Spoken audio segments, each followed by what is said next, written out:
This video sponsored by BuyMode e-shopping. நம்ம நிறைய online shopping பண்ணியிருப்போம். அதில் இமோட்டில் ஆன்லைன் ஷாப் பண்ணி பாருங்கள். பொருள்கள் எல்லா பொருளுமே இருக்குது. நல்ல விலை குறைவாக இருக்குது. தரமான பொருளாக கிடைக்குது. நீங்களும் வாங்கி ட்ரை பண்ணுங்கள். இதுக்கான லிங்க் டிஸ்கிரிப்ஷன் பாக்ஸில் கொடுத்துருக்கேன். செக் பண்ணிக்கோங்க. Hi friends, welcome to VVM channel. இன்றைக்கி நம்ம சேனலில் பருப்பு உருண்டை குழம்பு எப்படி பண்ணலான்னு பார்க்கலாம். அதுக்கு நான் 1 கப்பு கடலைப்பருப்பு எடுத்து ஊற வச்சுருக்கேன். 2 மணி நேரம் ஊற வச்சுருக்கேன். பருப்போடு சேர்த்து நம்ம குழம்புக்கு தேவையான புளியும் எடுத்து ஊற வச்சுக்கலாம். அதுக்கு ஒரு எலுமிச்சை சைஸ் புளி, அதை தண்ணியில் ஊற வச்சுருக்கேன். அதுவும் நல்லா ஊறட்டும். இப்போது ஒரு மிக்ஸி ஜார் எடுத்துப்போம். மிக்ஸி ஜார் வந்து நல்லா ட்ரையாக இருக்கட்டும், தண்ணி இல்லாமல் பார்த்துக்கோங்க. இதில் ஒரு 4 வத்தல், சோம்பு 1.5 டீஸ்பூன்,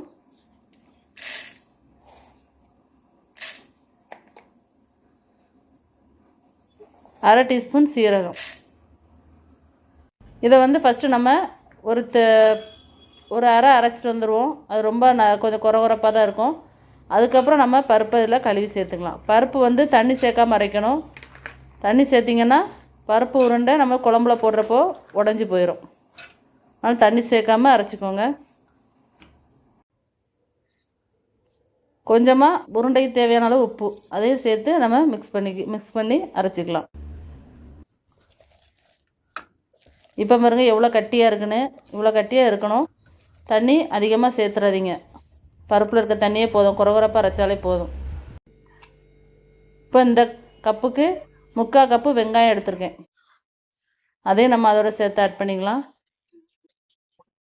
5 பல்லு பூண்டு நல்லா பொடியாக கட் பண்ணி சேர்த்துருக்கேன். அதையும் சேர்த்துக்கோங்க. கொஞ்சமாக கொத்தமல்லி இலை, கருவேப்பிலை, ஒரு கைப்பிடி முருங்கை. முருங்கை சேர்க்கும்போது குழந்தைங்களும் விரும்பி சாப்பிடுவாங்க. முருங்கை ரொம்ப சத்து, அதனால் அதையும் சேர்த்துக்கோங்க. 1 டீஸ்பூன் சோம்பு, அரை டீஸ்பூன் சீரகம், கொஞ்சமாக காயத்தூள் எல்லாம் சேர்த்து இதில் நம்ம மிக்ஸ் பண்ணிக்கலாம். நல்லா மிக்ஸ் பண்ணிவிட்டு இந்த ஷேப்பில் உருண்டை பிடிச்சி வச்சுக்கிடுவோம். இப்போ பாருங்கள் எல்லாம் உருண்டை பிடிச்சி வச்சுக்கிட்டேன். இப்போ நம்ம குழம்பு செய்ய ஆரம்பிச்சிடலாம். அதுக்கு அரை முறி தேங்காவை நல்லா திருவி எடுத்துருக்கேன். அதில் ஒரு 7 சின்ன வெங்காயம், 1 டீஸ்பூன் சீரகம், அரை டீஸ்பூன் சோம்பு சேர்த்து நல்லா மையாக அரைச்சி வச்சுக்கிடுவோம். இப்போ அரைச்சி வச்ச விழுதை ஒரு பாத்திரத்தில் கலந்துக்கலாம். மிக்ஸி ஜாரை கழுவி ஊற்றிக்கோங்க. இது கூட 3 டேபிள் ஸ்பூன் மல்லித்தூள், 3 டீஸ்பூன் வத்தல் தூள், அரை டீஸ்பூன் மஞ்சள் தூள், 2 பச்சை மிளகாய், 2 தக்காளி, நம்ம கரைச்சி வச்சுருக்க புளி, இதையும் இதோடு சேர்த்து மிக்ஸ் பண்ணிக்கலாம். இப்போது குழம்புக்கு தேவையான அளவு தண்ணி மட்டும் சேர்த்து இந்த தக்காளியை நல்லா கையாலே பிச்சு விட்டுக்கோங்க.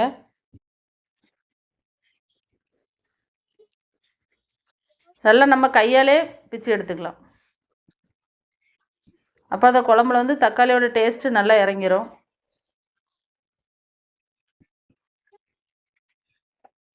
பார்த்திங்களா, இந்த அளவுக்கு நல்லா கையை வச்சு மசிச்சு எடுத்துக்கோங்க. இப்போ நம்ம குழம்பு செய்ய ஆரம்பிச்சிடலாம். ஒரு கடாயில் 2 டேபிள் ஸ்பூன் நல்லெண்ணெய் சேர்த்துருக்கேன். எண்ணெய் நல்லா சூடானதும் 1 டீஸ்பூன் கடுகு